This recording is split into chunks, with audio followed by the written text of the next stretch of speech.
Hi ಎಲ್ಲರಿಗೂ ನಮಸ್ಕಾರ. ಮುದ್ದು ಸೊಸೆ ಸೀರಿಯಲ್ ಏನಾಗ್ತಿದೆ ಅಂತ ನೋಡ್ಕೊಂಬರೋಣ ಬನ್ನಿ. ವಿದ್ಯೆಗೆ ಹಿಂದೆಯಿಂದ ಹೊಡೆದಿರ್ತಾರೆ, ಹಾಗಾಗಿ ಸ್ವಲ್ಪ ಬೆನ್ನೋವು ಭುಜ ಎಲ್ಲ ಕೂಡ ನೋವು ಬಂದಿರುತ್ತೆ. ಆಗ ಉಪ್ಪಿನ ಶಾಖನ ಕೊಡ್ತಾ ಇರ್ತಾಳೆ ಹೆಸರು.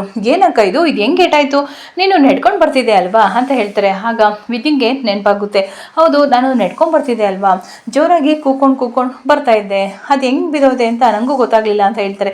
ಸರಿಯಾಗಿ ನೆನಪಿಸ್ಕೋಕೋ ಅಂತ ಹೇಳ್ತಾರೆ. ಅವ್ರ ಕಡೆ ನಾನು ನೆಡ್ಕೊಂಡು ಬರ್ತಿದ್ದೆ, ಅದು ಯಾರೋ ಹೊಡೆದಿರೋದು ಅಂತ ಹೇಳ್ತಾರೆ. ಏನು ಹೊಡೆದಿರೋದ, ಮತ್ತೆ ಭಾವ ನೀನು ಬಿದ್ದಿದ್ದು ಅಂತ ಹೇಳಿದ್ರಲ್ಲ. ಅಯ್ಯೋ ನಿಮ್ಮ ಭಾವನು ಏನು ಅವ್ರಿಗೆ ಪೂರ್ತಿಯಾಗಿ ಗೊತ್ತಿಲ್ಲ ಬಿಡು, ಯಾರೋ ಒಳಗಡೆ ಬರೋದಕ್ಕೆ, ಮನೆ ಒಳಗಡೆ ಬರೋದಕ್ಕೆ ಈ ಥರ ಸಂಚು ಮಾಡಿ ನನಗೆ ಹೊಡೆದಿರೋದು ಅಂತ ಮಾತಾಡ್ಕೊತಾಳೊಬ್ಳೆ. ಅಕ್ಕ ಏನೋ ಹೇಳ್ದ ಅಂತ ಕೇಳ್ತಾರೆ. ಏನೂ ಇಲ್ಲ ಸರು, ಏನೋ ಮೋಸ್ಟ್ಲಿ ಹಿಂದೆಯಿಂದ ಹೆಂಗೋ ಏಟಾಯಿತು ಅನಿಸುತ್ತೆ, ಬಿಡು ಹೋಗಲಿ ಅಂತ ಹೇಳ್ತಾರೆ. ಅಕ್ಕ ಅದನ್ನೆಲ್ಲ ಸುಮ್ಮನೆ ಬಿಡಬಾರ್ದು, ನಿನ್ಗೆ ಯಾರು ಹೊಡೆದಿದ್ದಾರೆ, ನಿನ್ಗೆ ಯಾರು ಮೋಸ ಮಾಡಿದ್ರು ಅದನ್ನು ತಿಳ್ಕೊ, ಏನಾದರೂ ಒಂದು ಕ್ಲೂ ಬಿಟ್ಟಿರ್ತಾರೆ ಕಣೆ ಅಂತ ಹೇಳ್ತಾರೆ. ಹೌದಲ್ವಾ ಅಂತ ಹಾಗೆ ಯೋಚನೆ ಮಾಡ್ತಾ ಇರ್ತಾಳೆ.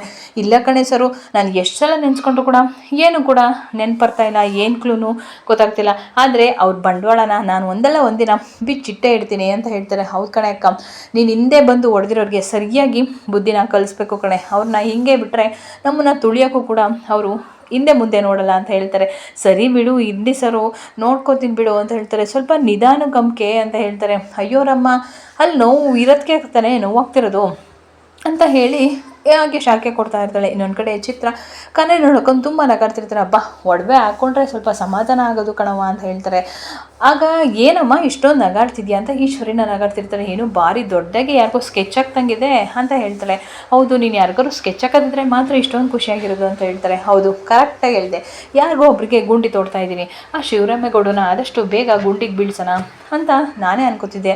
ಆ ಕೆಲಸನ ನನ್ನ ಮಗನೇ ತುಂಬ ಬುದ್ಧಿವಂತಿಕೆಯಿಂದ ಮಾಡ್ದ, ನಾನು ಆಗದಿರೋ ಕೆಲಸನ ಅವ್ನು ಮಾಡಿ ಎಲ್ಲರ ಕೈಲೂ ಶಬಾಸ್ಕಿಸಿ ಪಡ್ಕೊಂಡ. ಹಾಗೆ ನಮ್ಮನ್ನು ಕೂಡ ದೂರ ಇಟ್ಟಿದವ್ರನ್ನ ಹತ್ತಿರದ ಮಾಡಿಕೊಂಡ. ನಿಜವಾಗ್ಲೂ ನಿನ್ನ ಮೆಚ್ಚ ಕಡೆ ಸುಭಾಷ, ಇದೇ ರೀತಿ ಯಾವಾಗಲೂ ಬುದ್ಧಿವಂತಿಕೆ ಉಪಯೋಗಿಸಿ ಎಲ್ಲರೂ ಮಳ್ ಮಾಡೋ ಅಂತ ಹೇಳ್ತಾರೆ. ಅವ್ವ ನೀನೇನು ಯೋಚನೆ ಮಾಡಬೇಡ, ನಾನು ನಿನ್ನ ಮಗ ಕಣವ, ನರಿ ವೇಷ ಹಾಕಿರುತ್ತೆ ನಾನು ಇದಕ್ಕೋಸ್ಕರ, ಆ ಶಿವರಾಮೇಗೌಡನ ಒಡೆಯೋಕ್ಕೆ ಅಂತಲೇ ನರಿ ವೇಷ ಹಾಕ್ಕೊಂಡು ಇದ್ದೀನಿ ಅಂತ ಹೇಳ್ತಾರೆ. ಆಗ ಚಿತ್ರ ಅಲ್ಲ ಕಣ್ಲ, ಮೈ ಕೈ ಪರಚ್ಕೊಳ್ದಲೆ ನಿನ್ನ ಕಾರ್ಯನ ಸಾಧಿಸ್ಕೊಬಿಟ್ಟಲೋ ಅಂತ ಹೇಳ್ತಾರೆ. ಆಗ ಈಶ್ವರಿ, ನರಿ ಬುದ್ಧಿ ಇರೋರು ಇದೇ ಥರ ಯೂಸ್ ಮಾಡ್ತಾರೆ ಕಣೆ, ಆಯಿತಾ, ನಾನೇನೋ ಮಾಡ್ತೀನಿ ಅಂತ ದೊಡ್ಡದೋಗೋದವರು ಗುಂಡಿ ಬಿದ್ದು ಹಳ್ಳ ಬಿದ್ದು ಬರ್ತಾರೆ. ಯಾವಾಗಲೂ ನರಿ ಬುದ್ಧಿ ಥರ ಯೋಚನೆ ಮಾಡಿ ನಾವು ಹುಷಾರಾಗಿರುತ್ತೆ ನಾನು ನೋಡ್ಕೋಬೇಕು, ಆದಷ್ಟು ನೀನು ಹುಷಾರಾಗಿರಬೇಕು ಸುಭಾಷ, ಇಲ್ಲ ಅಂತ ಅಂದರೆ ಅವರು ನಮ್ಮನ್ನ ಹಾಕ್ಕೊಂಡು ತುಳಿದು ಬಿಡ್ತಾರೆ ಅಂತ ಹೇಳ್ತಾರೆ.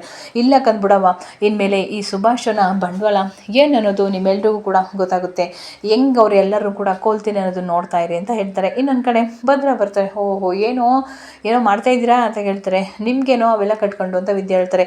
ಈ ಜಂಬ ಅಹಂಕಾರ ಬುದ್ಧಿ ಬಿಡೋದೇ ಅಲ್ಲ ಸ್ವರು ಅಂತ ಹೇಳ್ತಾರೆ. ಆಗ ಈಗ ಕೇಳು ಹೇಳ್ತಿದ್ದಾರೆ, ನನಗೇನು ಜಂಬ ಇಲ್ಲ, ಹೌದಾ, ಜಂಬ ಇಲ್ದಿದ್ದಕ್ಕೆ ನಾನು ಬರ್ತೀನಿ ನಾನು ಮಾಡ್ತೀನಿ ಅಂತ ಹೋಗಿ ಈಗ ಬಂದು ಏಟ್ ಮಾಡ್ಕೊಂಡು ಕೂತಿರೋದು. ಹಲೋ, ನಾವೇನು ಸುಮ್ಮನೆ ಹೋಗಿರಲಿಲ್ಲ, ನಮ್ಮ ಅವನ ಪ್ರಾಣ ಉಳ್ಸೋಕ್ಕೆ ಅಂತ ನಾವು ಕೂಡ ಕಾಡಿಗೆ ಹೋಗಿದ್ದು. ಹೌದೌದು ನೋಡಿದ್ವಲ್ಲ, ಕೈಲಾಗ್ದೋಗಿದ್ರು ಕೂಡ ಎಲ್ಲನೂ ನಾನೇ ಮಾಡ್ತೀನಿ, ನಂದೇ ಇದು ಅಂತ ಅಹಂಕಾರ ಜಾಸ್ತಿ.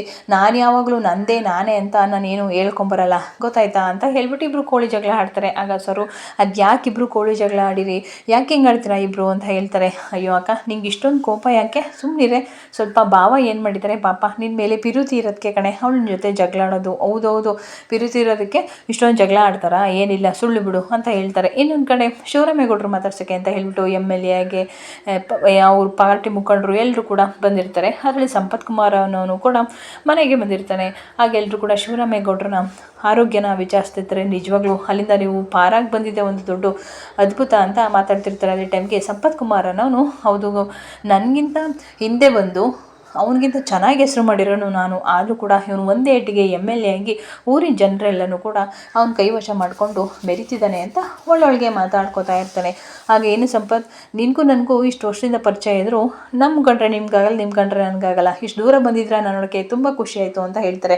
ಅಯ್ಯೋ ಅದೆಲ್ಲ ಬಿಡಿ ಸರ್, ಕಷ್ಟದಲ್ಲಿದ್ದಾರೆ, ಹುಷಾರಿಲ್ಲ ಅಂದ ತಕ್ಷಣ ಬರೋಣ ಅಂದ್ಕೊಂಡೆ, ಆದರೆ ನಿಮಗೆ ಡಿಸ್ಟರ್ಬ್ ಮಾಡಬಾರ್ದು ಅಂತ ಸುಮ್ಮನೆ ಅದೇ ಅಂತ ಹೇಳ್ತಾರೆ. ಮತ್ತು ಇನ್ನೇನು ಸಮಾಚಾರ, ಮನೇಲೆಲ್ಲರೂ ಹೇಗಿದ್ದಾರೆ ಅಂತ ಹೇಳ್ತಾರೆ. ಅಯ್ಯೋ ನಮ್ಮ ಮನೇಲೇ ಒಂದು ದೊಡ್ಡ ತಲೆನೋವಾಗೋಗಿದೆ, ಯಾಕೆ ಏನಾಯಿತು, ಯಾಕೆ ಇಷ್ಟು ಬೇಜಾರಾಗಿ ಮಾತಾಡ್ತಿದ್ದೀರಾ, ಅಯ್ಯೋ ನಮ್ಮ ಮನೇಲಿ ನನ್ನ ಮಗಳು ನನ್ಗೆ ಅವರು ಹಳೆಮೈನ ಜೊತೆ ಬಾಳಲ್ಲ ಅಂತ ಹೇಳ್ಬಿಟ್ಟು ಡಿವೋರ್ಸ್ ತೊಗೊಂಡು ಕೂತಿದ್ದಾಳೆ, ಈಗೇನು ಮಾಡಬೇಕು ಅನ್ನೋದೇ ಗೊತ್ತಾಗ್ತಿಲ್ಲ, ಅವಳದೊಂದು ಸಂಸಾರ ಸರಿಯಾಗಿದ್ದಿದ್ರೆ ನಂಗೆ ಅಷ್ಟೇ ಸಾಕಾಗಿತ್ತು, ನೆಮ್ಮದಿ ಅನ್ನೋದಿರ್ತಿತ್ತು ಅಂತ ಹೇಳ್ತಾರೆ. ಆಗ ಅಮ್ಮಮ್ಮ, ಇದೇನಿದು, ನಮ್ಮ ಮನೇಲಿ ಒಂದೇ ಕತೆ ಅಂದ್ಕೊಂಡಿದ್ದೆ, ಎಲ್ಲರ ಮನೇಲೂ ಅದೇ ಕತೆ, ನಮ್ಮನೆಲ್ಲ ಈಗಾಗಲೇ ಇಬ್ಬರು ಕೂಡ ಡಿವೋರ್ಸ್ ತಗೊಂಡು ಕೂತಿದ್ದಾರೆ ಅಂತ ಹೇಳ್ತಾರೆ. ಇನ್ನೊಂದು ಕಡೆ ಭದ್ರ ವಿದ್ಯಾನ ಮಾತಾಡ್ಸೋಕ್ಕೆ ಅಂತಾರೆ. ಅದು ವಿದ್ಯಾ ಏನು ಹೇಳಿ ಅಂತ ಹೇಳ್ತಾರೆ.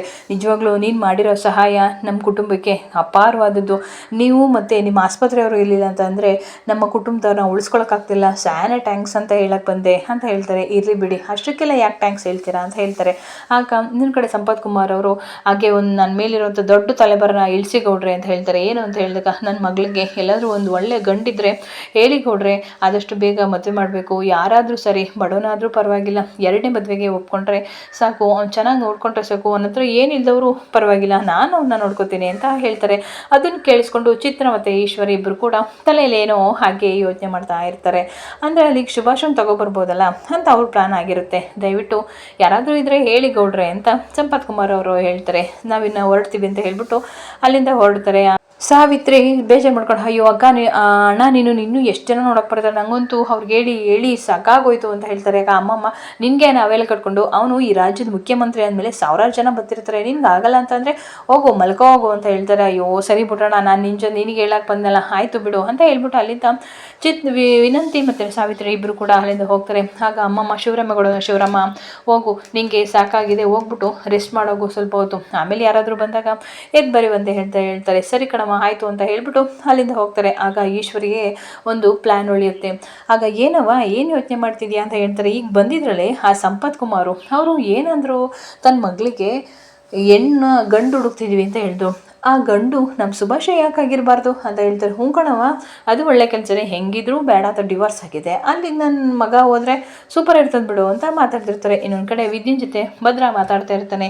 ನಿಮ್ಮ ಆಸ್ಪತ್ರೆಯವರು ಇರಲಿಲ್ಲ ಅಂದರೆ ನಮ್ಮ ಕುಟುಂಬದ ಯಾರನ್ನೂ ಕೂಡ ಉಳ್ಸೋಕ್ಕಾಗ್ತಿರಲಿಲ್ಲ, ಆದರೂ ನೀನು ಕಂಡ್ರೆ ನಮ್ಮ ಫ್ಯಾಮಿಲಿಯಲ್ಲಿ ಯಾರಿಗೂ ಕೂಡ ಆಗಲ್ಲ. ಅದರಲ್ಲೂ ಈಶ್ವರಿ, ಚಿತ್ರ, ವಿನಂತಿ ನೀನು ನೋಡಿದ್ರೆ ಸಾಕು ಊರಿಗೆ ಬೀಳ್ತಾ ಇರ್ತಾರೆ. ಯಾಕೆ ಹಂಗೆ ಅಂತ ಕೇಳ್ತಾರೆ. ಅದು ಹಾಗೇನೆ 10 ಜನಕ್ಕೆ ಒಳ್ಳೇದು ಮಾಡಬೇಕು ಅನ್ನೋದೇ ನಮ್ಮ ಮನೇಲಿ ಕಳಿಸ್ಕೊಟ್ಟಿರೋಂತಹ ಪಾಠ. ಹಾಗಾಗಿ ನಾನು ಯಾರಿಗೂ ಯಾವತ್ತೂ ಕೆಡಕನ್ನ ಬಯಸಲ್ಲ ಗೌಡ್ರೆ, ಆಯಿತಾ ಅಂತ ಹೇಳ್ತಾರೆ. ಹೌದು, ನೀವ್ಯಾಕೆ ನನ್ನನ್ನು ಕಾಪಾಡಿದ್ರಿ? ನನ್ನ ಕೆಸರಲ್ಲಿ ಬಿದ್ದಾಗ ಎತ್ತಿದ್ರಿ, ಆಮೇಲೆ ನಂಗೆ ಹುಷಾರಿಲ್ಲ ಅಂದಾಗ ಓಡೋಡಿ ಕರ್ಕೊಂಬಂದ್ರಿ, ನನ್ನ ಕಂಡ್ರೆ ಆಗೋದೇ ಇಲ್ಲ, ನನ್ನ ಮುಖ ನೋಡೋಕ್ಕೂ ಇಷ್ಟ ಇಲ್ಲ ಅಂತ ಅನ್ನೋರು ನನಗೆ ಇಷ್ಟೆಲ್ಲ ಯಾಕೆ ಸಹಾಯ ಮಾಡಿದ್ರಿ? ಹಾಗೆ ಕಾಡಲ್ಲಿ ನನಗೆ ಯಾರೋ ತಲೆಗೆ ಹೊಡೆದು ನಾನು ಬಿದ್ದಿದ್ದಾಗ ಅಲ್ಲಿಂದ ಎತ್ಕೊಂಬಂದು ಆಸ್ಪತ್ರೆಗೆಲ್ಲ ಟ್ರೀಟ್ಮೆಂಟ್ ಕೊಟ್ರಿ, ಅದೆಲ್ಲ ಯಾಕೆ ಮಾಡಿದ್ರಿ ನೀವು? ನಿಮಗೂ ನಮಗೂ ಸಂಬಂಧ ಇಲ್ಲ ಅಂತ ಅಂದ್ಕೊಂಡು ನನ್ನ ಜೊತೆ ಡಿವೋರ್ಸ್ ಕೊಡಿ ಅಂತ ಕೇಳಿ ಕೋರ್ಟರ್ಗೂ ಹೋಗಿ ಎಲ್ಲ ಕಡೆ ವಾದ ಮಾಡ್ತಾಯಿದ್ದೀರಾ. ಹೌದು, ಇಷ್ಟೆಲ್ಲ ನನ್ನ ಪರವಾಗಿ ಯಾಕೆ ಮಾಡ್ತಾಯಿದ್ದೀರಾ? ನನಗೆ ಇಷ್ಟ ಇಲ್ಲ ಅಲ್ಮ, ನಾನು ನೀವು ಅಲ್ಲೇ ಬಿಡ್ಬೋದಿತ್ತಲ್ವಾ ಅಂತ ಹೇಳ್ತಾರೆ. ಅದು ಹೆಂಗೆ ಆಗ್ಬಿಡ್ತದೆ ಅಂತ, ಹಾಗಾದರೆ ನಾನು ನಿಮಗೆ ಏನಾಗಬೇಕು ಅಂತ ಹೇಳಿ ಅಂತ ಹೇಳ್ತಾರೆ. ಆಗ ಭದ್ರ ಹಿಂದಿಂದೆಲ್ಲ ನೆನೆಸ್ಕೊತಿರ್ತಾಳೆ. ವಿದ್ಯೆಗೆ ಲವ್ ಯು ಹೇಳಿದ್ದು ನೀನಂದರೆ ನನಗೆ ತುಂಬ ಇಷ್ಟ ವಿದ್ಯಾ, ನನ್ನ ಪ್ರಾಣಕ್ಕಿಂತ ಹೆಚ್ಚಾಗಿ ಪ್ರೀತಿಸ್ತೀನಿ ಅಂದಿದ್ರನ್ನು ನೆನೆಸ್ಕೊತಾ ಇರ್ತಾಳೆ. ಇನ್ನೇನು ಯಾಕೆಂದರೆ ನಿನ್ನ ನಾನು ಹೆಂಡ್ತಿ ಅಂತ ಹೇಳಕ್ಕೆ ಹೋಗೋ ಅಷ್ಟರಲ್ಲಿ ಅವನ ಬಾಯಿ ಹಾಗೆ ಕಟ್ಟಾಗ್ಬಿಡುತ್ತೆ. ಆಗ ವಿದ್ಯಾನ ಹಳೆ ನೆನಪೆಲ್ಲನೂ ಕೂಡ ನೆನೆಸ್ಕೊತಾ ಇರ್ತಾಳೆ. ವಿದ್ಯಾ ಅವನ ಜೊತೆ ಹೇಗಿದ್ದಿದ್ದು ಏನು ಎಲ್ಲ ಕೂಡ ನೆನೆಸ್ಕೊಂಡು ಹಾಗೆ ಮನಸ್ಸಲ್ಲಿ ಕೊರಗ್ತಿರ್ತೀನಿ. ಹೇಳಿ ಗೌಡ್ರೆ, ನಾನು ನಿಮಗೆ ಏನಾಗಬೇಕು? ಯಾಕೆ ನನ್ನ ಜೊತೆ ಅಷ್ಟು ಕನ್ಸನ್ನು ತೋರಿಸ್ತೀರಾ ಅಂತ ಕೇಳ್ತಾಳೆ.